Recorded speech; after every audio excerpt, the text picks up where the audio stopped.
My family told me to skip the New Year's Eve party for Billionaires because I was a poor factory worker, but I secretly built a $2.13 billion EV empire. I was in my London office when Mom's text arrived at 3:47 p.m., Greenwich Mean Time on December 29th. Outside my floor-to-ceiling windows, the Thames reflected the gray winter sky. Inside, my 3 monitors displayed real-time data from manufacturing facilities across 17 countries. The text was long. Mom had clearly labored over it. Sweetheart about New Year's Eve at Uncle Richard's estate. He's invited some very successful people, venture capitalists, hedge fund managers, a few billionaires from his yacht club. It's going to be quite formal and very high level. I think you'd feel uncomfortable. Maybe skip this one. We can have lunch, just us, in January. Love you, Heartsuit. I read it twice, then I set my phone down and returned to the supply chain optimization report I'd been reviewing. Indonesia facility efficiency was up 23% quarter-over-quarter. Excellent. My assistant, James, knocked on my door. Ms. Chin, the Automotive Week interview is in 10 minutes. They're set up in the conference room. Thank you, James. Also, can you confirm my New Year's Day schedule? I'm flying back to Seattle tonight. You're scheduled to land at Seattle-Tacoma at 11:47 p.m., local time on the 31st. Car service arranged. You have New Year's Day off. Your first day off in 47 days, I might add. Perfect. I didn't respond to Mom's text. My family has always been impressed by the wrong things. Uncle Richard made his money in commercial real estate, strip malls, office parks, apartment complexes. He was worth maybe $380 million, and he never let anyone forget it.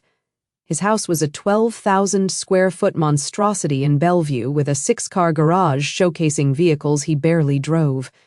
His 3 children, my cousins Trevor, Vanessa, and Blake, had grown up with trust funds, private school, and summer homes in Aspen. Mom and Dad were comfortable but not wealthy. Dad was a civil engineer. Mom was a high school guidance counselor. They'd given my brother Jason and me a good middle-class upbringing in a nice Seattle suburb, but Uncle Richard's wealth created a gravitational pull in the family. Every holiday at his estate, every major celebration at his yacht club, every conversation somehow circling back to Richard's latest acquisition or investment, Jason fit right in. He went into tech sales, made good money, bought a Tesla, wore expensive suits, and talked confidently about market trends he barely understood. Uncle Richard loved him, that's a young man with ambition, he'd say, clapping Jason on the shoulder. I was different. I was quiet. I studied engineering at the University of Washington instead of business at an Ivy League school. After graduation, I took a job at a small automotive parts manufacturer in Kent that no one had heard of. Annual salary, $54,000. Engineering, Uncle Richard had said when I told him, that's technical work. Don't you want to do something more strategic? I like solving problems, I said. Well, there are certainly problems to solve in manufacturing. He'd smiled in that pitying way people do when they think you're wasting your potential. Just don't get stuck on the factory floor your whole career. For the next 12 years, I was the family afterthought. At Thanksgiving dinners, Uncle Richard held court with stories about his latest developments. Jason talked about his tech sales quotas. Vanessa, who worked in her father's company doing something vague with property management, described her vacation in Bali. What about you, Maya? Mom would ask, obligatory and gentle. Work's good. We improved our defect rate by 11% last quarter. Silence. Then someone would change the subject. They didn't know I'd been promoted to operations manager at 27, then director of manufacturing at 29, then VP of operations at 31. They didn't know because I never told them, and they never asked. When I turned 33, I got a call from a private equity firm. They wanted to buy the automotive parts company where I worked. The owner, a brilliant engineer named Tom Chin, who'd become my mentor, was ready to retire. They're offering $247 million, Tom told me over coffee. The company's worth more, but I'm tired. I want to sell. What happens to the employees? I asked immediately. That's up to the buyers. Probably layoffs. Consolidation, that's how these things go. I spent that night running numbers, looking at my savings, $340,000 accumulated over 12 years of living modestly and investing aggressively, looking at the company's actual value based on our contracts, our patents, and our growth trajectory. The company wasn't worth $247 million. It was worth $380 million minimum, possibly $500 million if we expanded into electric vehicle components, which I'd been pushing for, but Tom had resisted. "Let me buy it," I told Tom the next morning. He laughed. "Maya, you don't have $247 million. "I can get it." He stopped laughing. I spent 3 weeks putting together the most aggressive pitch of my life. I approached manufacturing consortiums in Asia. I found a specialty lender who understood automotive supply chains. I structured a leveraged buyout that required me to put up every penny I had as collateral and take on $223 million in debt. On paper, it was insane, but I knew the company's real value. I knew the EV market was about to explode. I knew I could triple revenue in 5 years. Tom sold me the company for $247 million. I took control with $340,000 of my own money and a terrifying amount of debt. My family knew none of this. "Maya is still at that auto parts place," Mom told relatives. "She's doing well, some kind of management role." I renamed the company Zenith Automotive Systems. Then I got to work. First, I fired no one. Every private equity firm that had bid on the company planned to cut 30 to 40% of staff. I kept everyone and told them exactly what we were going to do: become the premier supplier of electric vehicle components in North America. I repositioned our entire manufacturing strategy. We already made precision parts for traditional vehicles. I retrofitted 3 facilities to produce EV battery housings, thermal management systems, and power electronics components. I hired away top engineers from Tesla and Rivian. I invested $47 million of borrowed money that kept me up at night into R&D. The first year, I paid myself $68,000 while servicing $223 million in debt. I lived in the same small apartment I'd had for years. I drove a 10-year-old Honda. My family assumed I was still just an employee. Year 2, we landed our first major EV contract, $89 million over 3 years, with a new electric truck manufacturer. Revenue jumped 34%. I started paying down debt ahead of schedule. Year 3, Ford became a client. Then 3 Chinese EV companies expanding into North America. Revenue, $347 million. Company valuation, $680 million. My equity, 73%. I paid myself $120,000. Still lived in the same apartment. Still drove the Honda. Year 4, we acquired 2 smaller competitors. Now we had facilities in 7 states, plus Mexico. Revenue, $624 million. Valuation, $1.2 billion. My equity stake was worth approximately $876 million. I bought a modest house in Madison Park. Nice, but not ostentatious. 3 bedrooms, 2,400 square feet. Water view. $1.8 million. I paid cash to avoid a mortgage, but told my family I was renting. Year 5, we went public. The IPO priced at $34 per share, valuing Zenith Automotive at $2.8 billion. My stake, 51.7%, was worth $1.447 billion. After dilution, Forbes called it the quietest billionaire-making IPO of the decade. Bloomberg added me to their billionaire index at number 1,247. I was 38 years old. I still drove the Honda. At family dinners, the conversation remained unchanged. "Trevor just closed a $50 million development deal," Uncle Richard announced at Easter. "That's my boy." "Jason hit 140% of quota this year," Dad said proudly. "Top performer in his region." "What about you, Maya?" Mom asked. "Busy at work. We're expanding production capacity." "Still at that parts company?" Uncle Richard asked. "You know, Trevor's firm is looking for property managers. It's not too late to transition into real estate, much better money than manufacturing." "I'm happy where I am." "Well, that's what matters, I suppose." He turned back to Trevor. "Tell everyone about the luxury condo project downtown." They had no idea I was worth more than all of them combined. December 20th, Uncle Richard sent a family group text. "Big New Year's Eve bash at the estate this year. Pulling out all the stops. Dress code, black tie. This is going to be the party of the year." Mom called me that evening. "Are you coming to Uncle Richard's party?" "I'm in London until the 31st, but I can probably make it." "Oh, well, actually, honey, it might be better if you skip this one." "Why?" I asked. Richard's invited some very high-level people. Billionaires from his yacht club, some venture capital people, a few tech CEOs.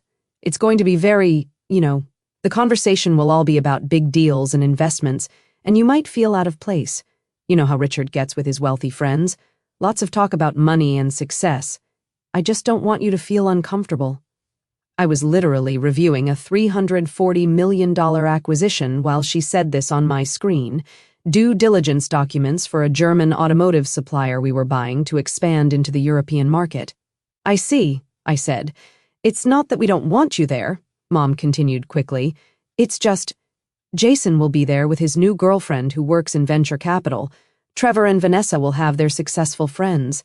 Blake just got promoted to partner at his law firm. Everyone will be talking about money and deals and, your work is important, but it's just different from what these people do. Different. You work so hard, honey. You're so good at what you do. But this crowd, they're just on a different level financially. I don't want you to spend New Year's Eve feeling less than. Why don't we do lunch on January 2nd instead, just you and me? I looked at my Bloomberg terminal. Zenith Automotive stock had closed at $67.34, up 3.2% on news of our German acquisition. My net worth had increased by $43 million that day. Sure, Mom, let's do lunch. Oh, good, I'm so glad you understand, sweetie. After we hung up, I sat in my London office for a long time, looking at the city lights reflecting off the Thames. Then I called James. Change of plans. I want to arrive in Seattle by 6 p.m. on December 31st, not midnight, and I need a car service to take me to an address in Bellevue that evening. New Year's Eve plans, Miss Chin? Something like that. I knew something my family didn't know. Bloomberg's Billionaire Index updates in real time, but they publish a comprehensive year-end rankings update at exactly midnight Greenwich Mean Time on January 1st, which was 4 p.m. Pacific Time on December 31st. The update includes detailed profiles of new billionaires, significant wealth changes, and a searchable database. It gets picked up by every major business news outlet within minutes. This year's update would be particularly interesting because my wealth had increased dramatically in Q4.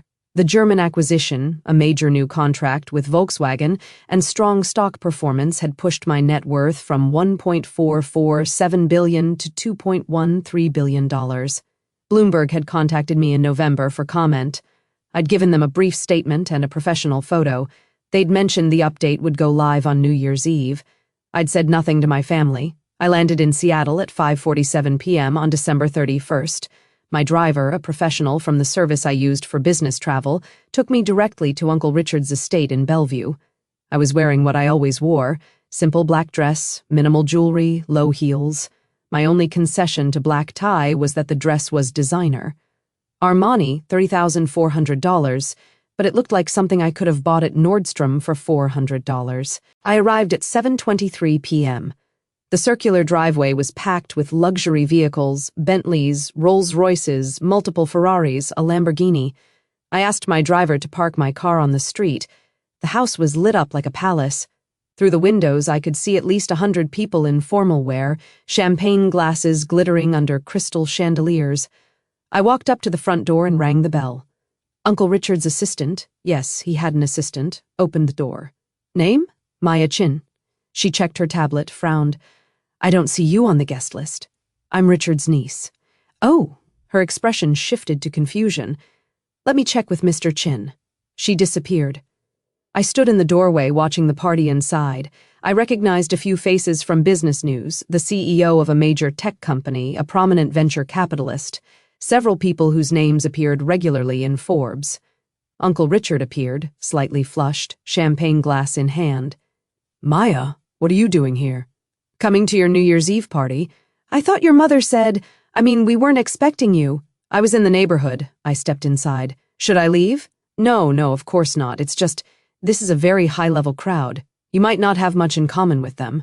I'll manage, I said, walking past him into the foyer. The party was exactly as pretentious as I'd expected. Groups of people in $1,000 outfits discussing their vacation homes and investment portfolios. Someone was talking about their new Gulfstream. Someone else was complaining about the difficulty of finding good staff for their yacht. I got a glass of champagne from a passing waiter and found a quiet corner. Jason spotted me first. Maya, what are you doing here? It's a family party. Yeah, but, he lowered his voice, Mom said you weren't coming. This crowd is pretty intense. Lots of big players. I'll try to keep up. He looked uncomfortable. Look, my girlfriend Amber is here. She's a VP at a VC firm. Very impressive woman. Maybe don't mention the manufacturing thing. It's just, this crowd doesn't really get blue-collar work. I'm not blue-collar. You know what I mean, factory stuff. Just maybe keep it vague. I smiled. Sure, Jason. He patted my shoulder and disappeared back into the crowd. I checked my phone. 7:56 p.m. Bloomberg's update would go live in 8 hours and 4 minutes. The evening progressed exactly as Mom had predicted. I was invisible. I stood in corners while important people discussed important things. No one asked who I was. When I did join conversations, they were politely dismissive once they realized I didn't work in tech, finance, or real estate. What do you do? A man in a $6,000 tuxedo asked me around 9 p.m. I run an automotive supply company. Oh, like a parts supplier? Yes. That's interesting. He turned to someone else. Did you hear about the new EV startup that just raised $400 million? I sipped my champagne and said nothing. At 10:30 p.m., Uncle Richard gathered everyone for a toast. He was in his element. Important people in his house. Everyone's attention on him. I want to thank you all for being here tonight, he said, raising his glass. This room is full of the most successful people I know. Entrepreneurs, investors, industry leaders, people who've built empires and changed the world. Here's to another year of success. Everyone cheered. I noticed Mom in the corner looking pleased. Jason was next to his VC girlfriend, chest puffed out. Trevor, Vanessa, and Blake were soaking up reflected glory from their father's important friends. No one looked at me. At 11:45 p.m., I moved closer to the big screen TV in Uncle Richard's living room. He had it tuned to CNN's New Year's Eve coverage, though most people were ignoring it. I checked my phone again. 11:47 p.m. Pacific. Bloomberg's update had gone live 13 minutes ago. I opened the Bloomberg website on my phone. There it was. Bloomberg Billionaires Index 2025 Year-End Update. I clicked through to the searchable database and typed my name. Number 847. Maya Chin. Net worth, $2.13 billion. Source, automotive manufacturing. Residence, Seattle, Washington. Age 38. The profile included details about Zenith Automotive's public offering, our revenue growth, my 51.7% ownership stake, and our recent German acquisition. There was the professional photo I'd provided, me in my office, Seattle skyline behind me. I took a screenshot and waited. 11:52 p.m. People were starting to gather around the TV for the countdown. Uncle Richard was holding court, arm around a hedge fund manager, explaining his latest real estate play. 11:56 p.m. Trevor walked past me to get another champagne bottle. He didn't acknowledge me. 11:58 p.m. I noticed Amber, Jason's girlfriend, looking at her phone with a strange expression. She was a VP at a venture capital firm. She probably had Bloomberg alerts. 9 p.m. 10, 9, 8. The crowd started counting down. Amber was staring at her phone, then at me, then back at her phone. She grabbed Jason's arm and whispered something urgent in his ear. 3, 2, 1, Happy New Year. Confetti cannons, champagne corks popping, kissing couples, cheering, and Amber's voice cutting through the noise. Jason, is your sister's name Maya Chin? The room didn't quiet it immediately, but several people near them stopped talking. Jason looked confused. Yeah, why? Amber's hand was shaking as she held up her phone. This Maya Chin? She showed him her screen, Bloomberg's billionaire profile with my photo. Jason's face went white. That's not. He looked at me across the room. That's not the same person. It's the same photo, Amber said loudly. Maya Chin, age 38, Seattle Automotive Manufacturing, net worth $2.13 billion. More people were stopping their conversations now. Uncle Richard pushed through the crowd. What are you talking about? Amber turned her phone to him. Bloomberg just updated their billionaire index. Maya Chin ranked number 847, worth $2.13 billion. Uncle Richard stared at the screen, then at me. This is a different Maya Chin. There are lots of Chins. It's the same person, Dad, Trevor said quietly. He was holding up his own phone. Look at the photo, that's her. The room was silent now, except for the TV, still playing New Year's coverage. Uncle Richard walked slowly across the room to me. Maya?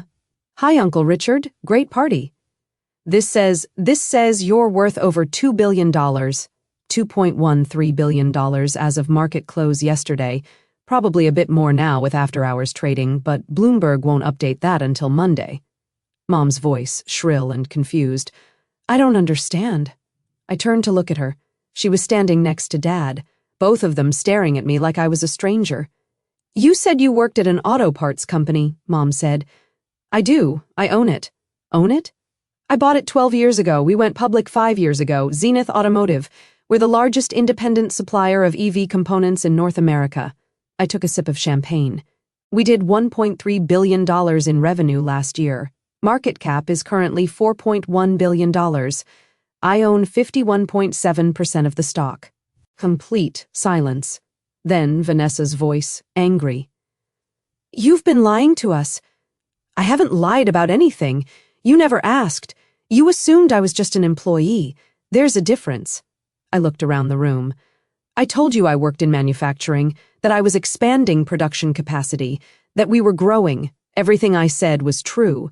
You just never cared enough to ask for details. Jason stepped forward. Why wouldn't you tell us? Would it have mattered? I asked simply. When is the last time anyone in this family asked me about my work? Really asked. Not just how's the job as a formality before changing the subject. No one answered. I'll tell you when, I continued. Never, because to you manufacturing isn't impressive. Engineering isn't strategic. Building things with your hands isn't worth discussing when we can talk about real estate deals and tech sales and venture capital. Uncle Richard's face was red. That's not fair, is it? I looked directly at him. You told me not to get stuck on the factory floor. You suggested I transition into property management because there's better money there. Do you even know what Zenith Automotive does? What we manufacture? He said nothing. We make the thermal management systems for 40% of electric vehicles produced in North America. We hold 37 patents. We employ 4,600 people across 11 facilities. I've acquired 6 smaller companies in the last 3 years. We're expanding into Europe and Asia. I paused. And yes, Uncle Richard, there is better money in it than property management. Considerably better. The hedge fund manager Uncle Richard had been talking to earlier stepped forward, hand extended. Miss Chin, I'm David Rothstein. Rothstein Capital. I've been trying to get a meeting with you for 6 months. I shook his hand. Mr. Rothstein, your team contacted us about the German acquisition. We went with Deutsche Bank instead, but I appreciated the pitch. Yes. He looked stunned. I had no idea you were Richard's niece. Why would you? I smiled. It's not relevant to business. A woman in a stunning red dress approached. I recognized her, CEO of a major tech company worth about $800 million herself. Zenith Automotive. You're the one who locked in the Volkswagen contract. We signed a 7-year, $940 million deal last quarter. Yes. My company uses your power electronics components in our delivery vehicles. Outstanding quality. She raised her glass to me. You've built something remarkable. Thank you. Uncle Richard looked like he might faint. You're worth more than me. Quite a bit more, actually. Mom sat down heavily on a couch. I told you not to come because you'd feel out of place with billionaires. I know, Mom. You are a billionaire. Yes, since when? Since the IPO 5 years ago, I've been hovering between $1.4 and $2.2 billion, depending on stock performance. Dad finally spoke, his voice quiet. Why didn't you tell us? I looked at him for a long moment. Would you have believed me, or would you have thought I was exaggerating, making myself sound more important than I was? I set down my champagne glass. You've spent my entire adult life being more impressed by Jason's sales quotas than by anything I've accomplished. You've spent every family gathering celebrating Uncle Richard's strip malls and Trevor's mediocre property development projects. You've never once asked me to explain what I actually do, not once. That's not true, Mom started. Mom, you told me not to come tonight because I'd feel uncomfortable around successful people. I let that sink in. I spent the evening being ignored by people who would have killed for an introduction if they'd known who I was. I watched Uncle Richard brag about his real estate portfolio to a room full of people, half of whom are worth more than him. I listened to Trevor talk about his $50 million development deal like it was a major accomplishment. I paused. I acquired a company for $340 million last month. It barely made the news because it's just normal business for us now. Trevor's face was scarlet. You're just trying to embarrass us. No, Trevor. I'm trying to make you understand that you've been embarrassing yourselves, all of you, by assuming that the only kind of success worth noticing is the loud kind, the flashy kind, the kind that comes with expensive cars and big houses and constant bragging. Jason's girlfriend, Amber, was still staring at her phone. Forbes has an article from last year, The Secret Billionaire, How Maya Chin Built an EV Empire in Silence. There's a whole profile. Can I see that? Uncle Richard asked. She handed him her phone. He read in silence. His face went through several expressions: shock, disbelief, something that might have been shame. This says you paid off $223 million in debt in 7 years, he said quietly. 5 years, actually. We were ahead of schedule. It says you took your entire life savings, $340,000, and used it as collateral for a leveraged buyout. That's correct. That's insane. He looked up at me. That's the gutsiest business move I've ever heard of. I knew the company's value, I knew the market opportunity, I knew I could execute. And you did all this without telling anyone, without asking for help. Who would I have asked? I said simply. You thought I was wasting my time in manufacturing. You told me to get into real estate. If I'd come to you 12 years ago and said I wanted to buy my company for $247 million, you would have laughed. He opened his mouth, closed it, opened it again. You're right, I would have. Mom was crying now. I'm so sorry, Maya. I'm so sorry we didn't see. It's fine, Mom. It's not fine. She stood up, walked to me, grabbed my hands. My daughter is a billionaire. My daughter built a company from nothing. My daughter is brilliant and successful, and I told her not to come to a party because I thought she wasn't good enough. Her voice broke on the last words. I squeezed her hands gently. You thought you were protecting me. I understand. I should have asked. I should have cared. I should have. She trailed off, still crying. Dad approached slowly. The Bloomberg article mentions you've donated $127 million to charity over the last 3 years. $134 million total. Engineering scholarships mostly. Some manufacturing workforce development programs. You've given away more money than I'll make in my entire life. Probably, yes. He looked at me like he was seeing me for the first time.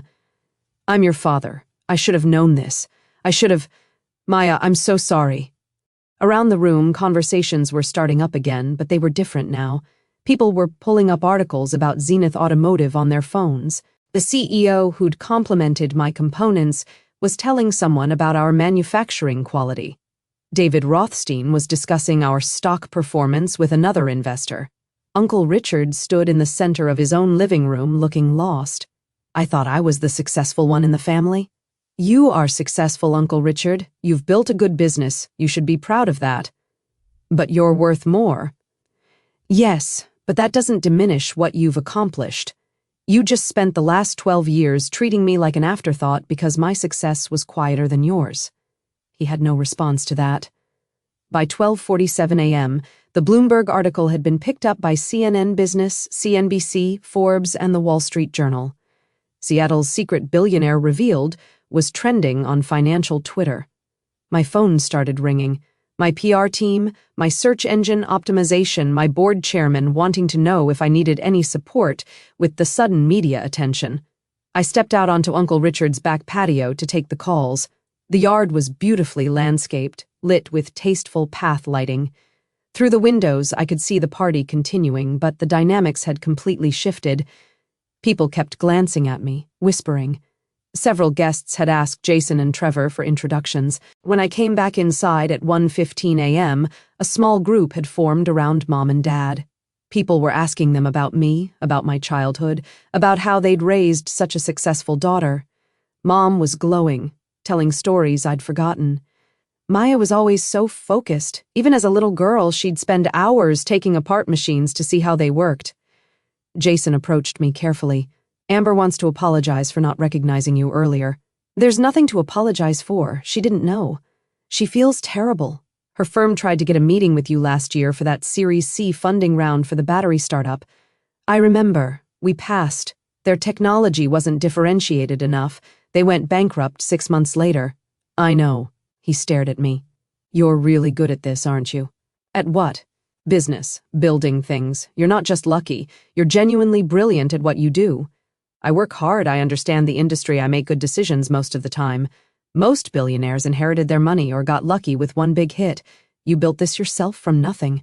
He shook his head. I've been condescending. Yes, you have. He laughed, surprised. You're not going to make this easy. Why should I? But I smiled slightly. Jason, I don't need you to grovel. I need you to understand that success comes in many forms. Sometimes the quietest person in the room is the most accomplished. Understood. He paused. Can I buy you lunch next week? Actually ask you about your work? As your brother, not as someone trying to network. I'd like that. I left Uncle Richard's party at 2:30 a.m. As I walked out, at least 15 people asked for my contact information. I politely declined most of them and referred them to my assistant. The next morning, New Year's Day, my phone exploded with messages. Uncle Richard, Maya, I owe you a genuine apology. Can we have coffee? I'd like to understand what you've built. Really understand it. Trevor, I've been reading about Zenith all morning. What you've accomplished is extraordinary. I'm sorry I never asked about your work. Vanessa, I saw the Forbes article from last year. The way you turned around that failing company is incredible. Can we talk? I'd love to hear the real story. Blake, I had no idea. None of us did. That's on us, not you. I'm sorry we were so blind. Mom called at 10:47 a.m. Honey, I couldn't sleep. I spent all night reading articles about you, about your company, about what you've built. She was crying again. I'm so proud of you, and I'm so ashamed it took a Bloomberg article for me to see what was right in front of me. Mom, no. Let me say this. You're brilliant. You're accomplished. You've built something remarkable. And I spent years treating your work like it was a hobby compared to Jason's sales job. I was a terrible mother. You weren't terrible. You were just focused on the wrong things. That's the same as being terrible. She took a shaky breath. Can you forgive me? There's nothing to forgive. You didn't know because I didn't tell you. I should have asked. That's the point. I should have cared enough to ask. We talked for an hour. Really talked. I explained the leveraged buyout, the years of brutal work, the strategic decisions that had paid off, the risks that had kept me up at night. She listened to every word. You're going to be insufferable now, aren't you? I asked when we were wrapping up. Telling everyone your daughter is a billionaire. Absolutely, she laughed through her tears. I've earned the right to brag after missing it for 12 years. January 2nd, I had lunch with Mom as planned. Just us. We talked about Zenith's expansion plans, my goals for the company, the challenges of being a public company CEO. She asked real questions. She took notes. She wanted to understand. January 15th, Uncle Richard came to visit Zenith's headquarters. I gave him a full tour, the manufacturing floor, the R&D labs, the quality control systems. He asked intelligent questions. He was genuinely impressed, not just because of the money, but because of what we'd built. I've been in business 40 years, he said as we stood in front of a wall displaying our patents. I thought I understood success, but this, what you've built, it's on another level. Different level, I corrected. Not better or worse, just different. No, Maya, it's better. You've built something that matters, that employs thousands of people, that's driving innovation in an industry that's changing the world. He looked at me. I wasted 12 years dismissing you because I was too arrogant to see past my own definition of success. February brought family dinners with a new dynamic. People asked me about work. Really asked. They wanted to hear about the Volkswagen contract, the German acquisition, our expansion plans in Asia. Jason brought Amber to several dinners. He and I became friends. Her VC firm eventually partnered with Zenith on a battery technology startup we were investing in. Good business for both of us. Trevor started asking me for business advice, not to network, not to use me, just because he genuinely wanted to learn from someone who'd built something from scratch. Dad framed the Bloomberg article and hung it in his office. Proud of my daughter, he told everyone who visited. Mom started a scholarship fund for women in engineering in my name. She seeded it with $50,000 of her own money. I matched it with $5 million. The media attention eventually died down, which I appreciated. I went back to running my company, which was what I actually cared about, but the family dynamic never went back to what it was. In June, Uncle Richard invited me to his yacht club for lunch. Some of the people from New Year's Eve will be there, he warned. Is that okay? It's fine. We arrived to find a small gathering on the deck overlooking the water. The hedge fund manager, the CEO, a few venture capitalists I'd met that night. David Rothstein stood up when I arrived. I've been trying to get another meeting with you for months. Your assistant scheduled something for July, I said, shaking his hand. 3 months out. Your team is very protective of your time. I run a $4.1 billion company. My time is limited. He laughed. Fair enough. The CEO pulled me aside. I wanted to thank you. The components we get from Zenith have been flawless. Our vehicle production has increased by 19% since we switched suppliers. That's good to hear. Quality is everything. I'm telling everyone who will listen. You've built something special. Uncle Richard found me at the end of lunch. This is surreal. You're the most important person here. I'm just me, Uncle Richard. I was always just me. You just didn't notice. He smiled sadly. I noticed. I just didn't understand. There's a difference. As I drove home that evening, still in my Honda, which I kept for sentimental reasons despite now owning a Tesla and a Porsche I rarely drove, I thought about Mom's text from December 29th. New Year's Eve is high net worth only. You'd feel out of place. She'd been right, in a way. I had felt out of place, not because I wasn't wealthy enough, but because I'd spent 12 years being invisible to people who should have seen me, being dismissed by people who should have celebrated me, being treated as less than by the very people who should have known better. The Bloomberg article hadn't changed who I was. I was still the same person who'd spent years building something meaningful in silence, but it had changed how they saw me. And that, I realized as I pulled into my driveway overlooking the water, was the real triumph. Not the billions, not the recognition, but forcing the people who'd dismissed me to finally see what had been there all along.